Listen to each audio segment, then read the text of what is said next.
Hola a todos, sean bienvenidos y yo soy JesusNack, narrando desde las raíces.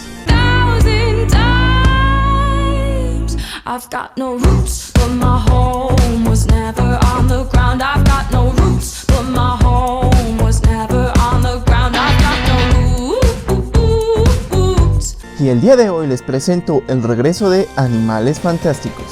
Y en esta ocasión les contaré sobre unos seres de noche, los cuales pueden enfermarnos, seducirnos, maravillarnos y eventualmente asesinar. Por supuesto que me refiero a los vampiros, unos seres que transformaron de simples muertos vivos a unos entes eternos que son sinónimo de elegancia, refinamiento y por supuesto sangre. Así que sin más que decir, ¡vamos para allá!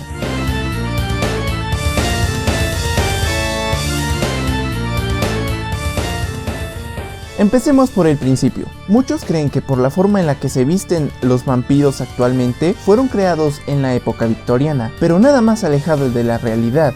De hecho, este mito de los vampiros inició muchísimo antes, y con antes me refiero a siglos, porque en el año 500 a.C. ya circulaban ciertas leyendas de algunos vampiros, aunque obviamente no se les llamaba así como tal. Todos estos tenían distintos nombres: Croopikaj, Baoban, Sid, Diepsi,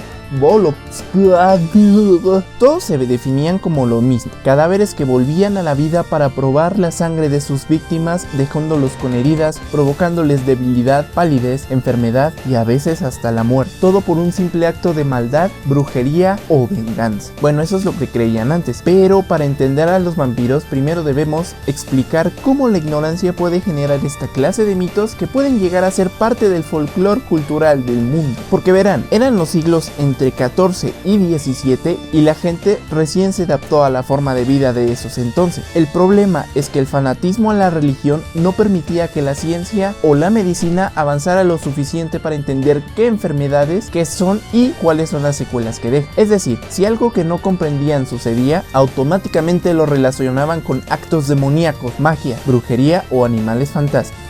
Pero si hubieran hecho un escrutinio más minucioso, se hubieran dado cuenta de que todo tiene una explicación perfectamente lógica y eventualmente una cura.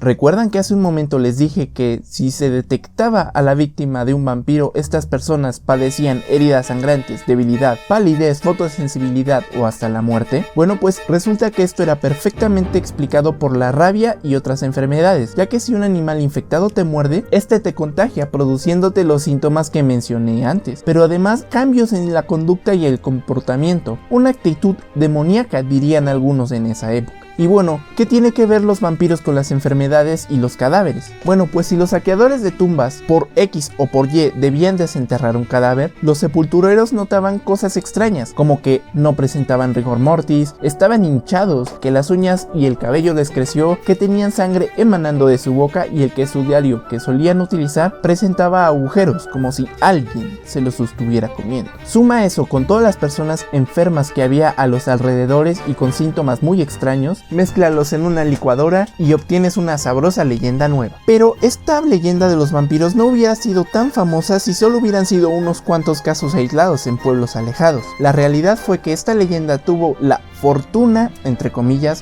de amontonarse con la epidemia de tuberculosis que sucedía en esos entonces, los cuales tenían síntomas parecidos a los de la rabia, porfiria o cólera. Recuerden, la gente de esos tiempos no controlaba la medicina, las bacterias o los antibióticos. Así que la solución más lógica que encontraron fue culpar a los cadáveres, que estos volvían a la vida para consumir la energía de vida humana, es decir, la sangre. Así que muchas personas tomaron el trabajo de cazadores de vampiros como un negocio serio y empezaron a buscar formas de aniquilarnos y evitar que sembraran la oscuridad en la tierra. Y si lo piensan, es gracioso y curioso porque las medidas que tomaban reafirmaban la leyenda vampírica. La mayoría de los cadáveres se decapitaba para que éste pudiera evitar volver a la vida, y al hacer esto notaban que la sangre volvía a ser líquida en lugar de estar coagulada.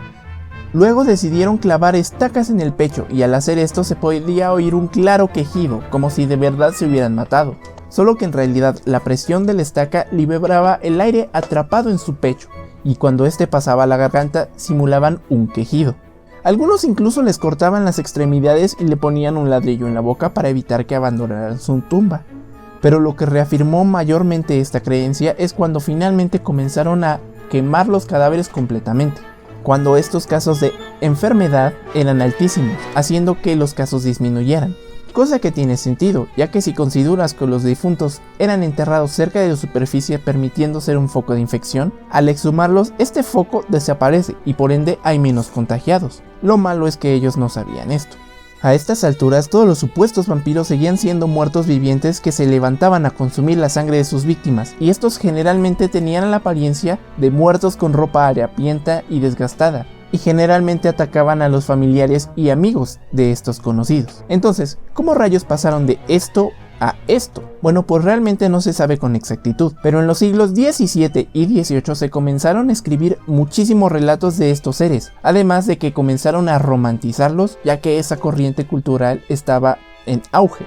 Y así, mezclando imaginación y otros datos que tenían de ese mito, comenzaron a relacionarse con los murciélagos, también dejaron de reflejarse en los espejos, les crecieron los dientes y las uñas, entre muchas otras cosas, como el ajo, los crucifijos, etcétera, etcétera, etcétera. Y cuando llegó el cine esto ya no podía dar marcha atrás, porque con Nosferatu, Drácula de Bram Stoker y muchísimas otras películas de culto, estas agregaban cada vez más cosas, como que la luz del sol los quemaba, que tenían fuerza sobrehumana, que desarrollaban la capacidad de la hipnosis con sus manos u ojos, y por supuesto, que eran seres seductores los cuales las mujeres caían hipnotizadas para así robarles su sangre. De hecho, la explicación de estos vampiros no es tan extensa, es decir, la cultura pop los convirtió en esos seres que conocemos actualmente, y la vampirofilia de muchas de estas cosas ayudaron a la sociedad a que la realzara, ya que en estos últimos años hubo y hay cientos de películas, series, libros, disfraces, documentales, todo con lo que pudiera relacionarse con esta aura de misterio que rodeaba a los vampiros.